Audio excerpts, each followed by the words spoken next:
नमस्कार दोस्तों, मैं हूं आलोक। स्वागत है आप सभी का आप सभी के अपने ही YouTube चैनल आलोक्स ब्लॉग पर। आज की ये जो वीडियो है ये क्रोटन प्लांट के ऊपर होने वाली है, क्योंकि क्रोटन के बारे में बहुत सारे क्वेश्चन मुझे समय समय पर पूछे जाते हैं, क्योंकि मेरी कुछ वीडियो जो हैं वो काफ़ी ज़्यादा पॉपुलर हैं इस क्रोटन के प्लांट को लेकर। तो सबसे ज़्यादा क्वेश्चनिंग भी इसी पे होती है, क्योंकि वो उस वीडियो की रीच ज़्यादा है और रीच ज़्यादा होने की वजह से उसको लोग समय समय पर देखते रहते हैं और उनके मन में जो प्रश्न आते हैं वो पूछते रहते हैं। तो आज उन्हीं के क्वेश्चंस के आंसर जो है वो मैं अपनी इस वीडियो के अंदर आप लोगों को देने वाला हूँ। सबसे पहला जो क्वेश्चन पूछा जाता है कि क्रोटन के प्लांट के लिए कितने बड़े पॉट की आवश्यकता होती है, तो मैं आप लोगों को दिखा दूँ। जितने भी मेरे पास क्रोटन के प्लांट हैं सिवाय इस वाले पॉट को छोड़कर, क्योंकि लास्ट ईयर मैंने 8 इंच के इस गमले के अंदर अपनी इस बुश वैरायटी के प्लांट को रिपोर्ट किया था। अभी ये इसके अंदर अच्छा चल रहा है, क्योंकि है क्या कि क्रोटन एक ऐसा प्लांट है जो थोड़ा रूट बाउंड होना भी पसंद करता है। जब एक लिमिट तक बहुत ज़्यादा रूट बाउंड हो जाता है तब दिक्कत होती है, वरना मीडियम रूट बाउंड अगर ये पौधा रहता है तो ये बहुत ही बढ़िया ग्रो करता है। तो अभी ये 8 इंच के पौधे के प्लांटर के अंदर लगा हुआ है, लेकिन बाकी के मेरे जितने भी पौधे हैं सभी 10 इंच के जो प्लांटर हैं और 12 इंच के प्लांटर हैं उनके अंदर लगे हुए हैं। देखिए ये वाला ये 12 इंच में लगा हुआ है।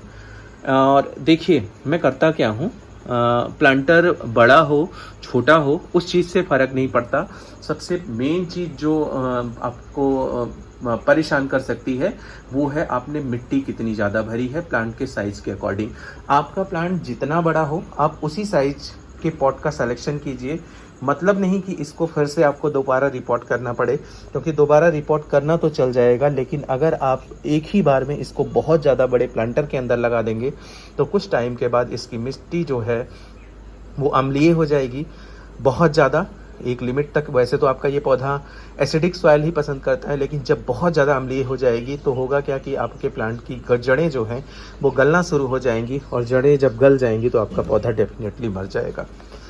तो इस चीज़ को देखकर मतलब कि क्रोटन का प्लांट 12 इंच में ही लगाना चाहिए, 10 इंच में लगाना चाहिए, ये कोई लिखी दिखाई बातें नहीं हैं। अगर आपके पौधे की हाइट छोटी है और पौधा आपका छोटा है तो आप उसको छोटे गमले में लगाइए। जब पौधा धीरे धीरे करके ग्रो कर जाए उसी के अकॉर्डिंग आप अपने पॉट को चेंज करते रहिए। ये हुई पॉट साइज की बात। हाँ, अगर बड़ा पौधा है मतलब अगर 1 से 1.5 फीट का पौधा है तो फिर आप उसको डायरेक्टली जो है वो 10 इंच में लगा सकते हैं। अगर 1.5 से 2.5 फीट के बीच में हाइट है तो आप सीधे 12 इंच के गमले का इस्तेमाल कीजिए।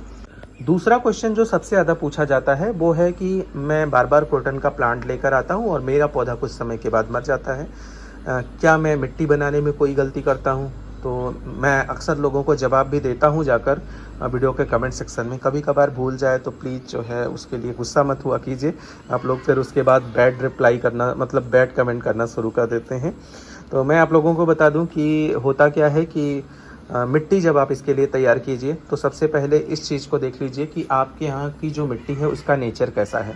अगर आपके यहाँ की मिट्टी रेतीली है तो फिर आप मिट्टी की क्वांटिटी को थोड़ा कम करिए, सैंड की क्वांटिटी को कम करिए।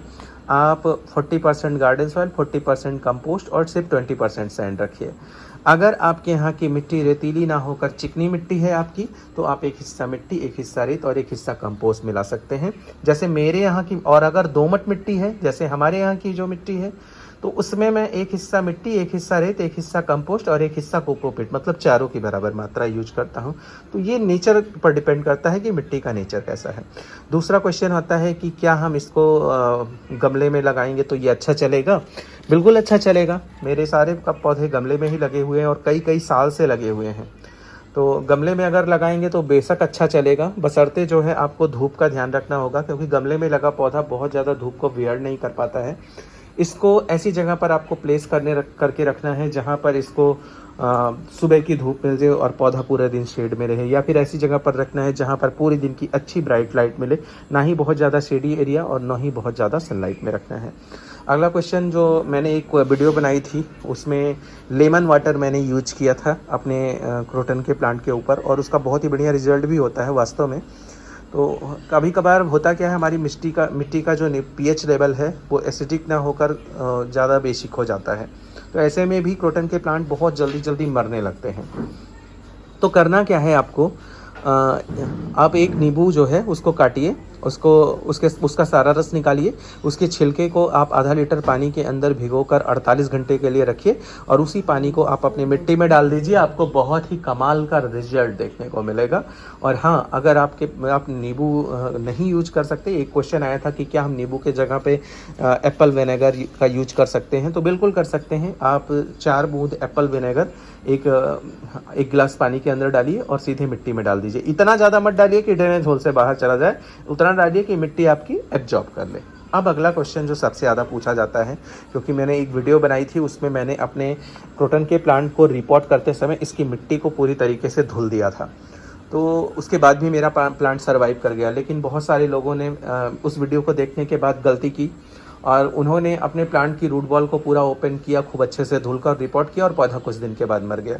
तो मैं आप लोग को बता दूं, मतलब पूरा रूट बॉल बेयर रूट के साथ में रिपोर्ट करने का जो सबसे बेस्ट टाइम होता है वो है रेनी सीजन, जब आपके वहाँ वातावरण में काफ़ी ज़्यादा नमी हो। वरना होता क्या है कि अगर आप इसकी मिट्टी को पूरी तरीके से खोल देंगे तो पौधा शॉक में जाएगा और इसके मरने के चांसेस रहेंगे।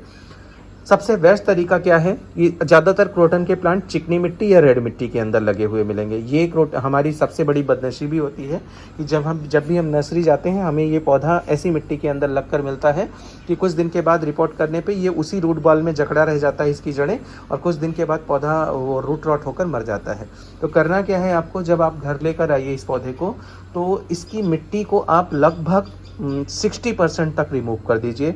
नीचे से कुछ मिट्टी, साइड से मिट्टी, ऊपर से मिट्टी हटा दीजिए। ज़्यादा से ज़्यादा जड़ें ओपन हो जाएं, जिससे नई मिट्टी में जाने के बाद वो नई मिट्टी में फैलने के लिए उनको तुरंत स्पेस मिल जाए और वो ओपन रहें तो जल्दी फैलेंगी और जल्दी ही नई मिट्टी से खुराक लेकर उसके अंदर फैलकर आपका पौधा अच्छा करने लगेगा। वरना होता क्या है कि उसी मिट्टी, पुरानी मतलब रेड मिट्टी या फिर चिकनी मिट्टी के अंदर जकड़े होने के कारण आपका ये पौधा मर जाता है।